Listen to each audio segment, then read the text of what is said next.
Let's bring in shark expert Dr. James Sulikowski. He's Associate Director at Arizona State University School of Natural Sciences. The new normal. For folks who, like me, saw the first run of Jaws, which was set in Martha's Vineyard back in 1976, we thought it was fantasy, but it's now quickly turning into reality, James. Well, I mean, if you look at it, right, there, Jaws 4, the motto is now it's personal. But that's far from the truth as you can get, right? I mean, sharks aren't out ocean to bite us. We're not part of their menu.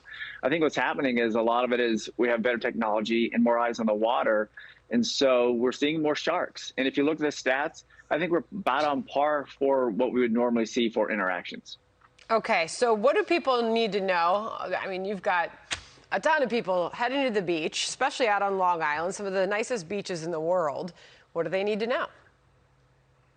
Well, at first, be aware, be educated, listen to the lifeguards, and go in and know your surroundings. I mean, look, there are sharks in the waters. There's no doubt about it.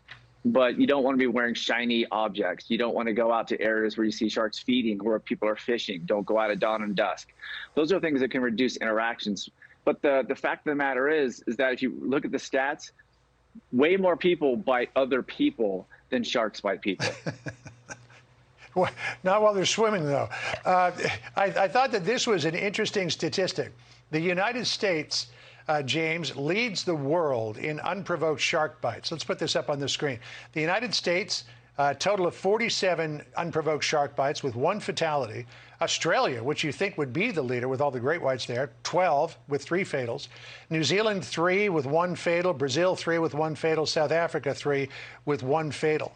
Only 73 shark bites, though, recorded in the entire world. So while they get a lot of publicity, they're still incredibly rare.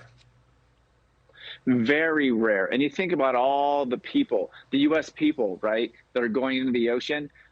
You have a better chance of winning the lottery than you do of interacting with a shark. And I think oftentimes, too, we personalize sharks. They think they're out to attack us, which is, again, far from the truth.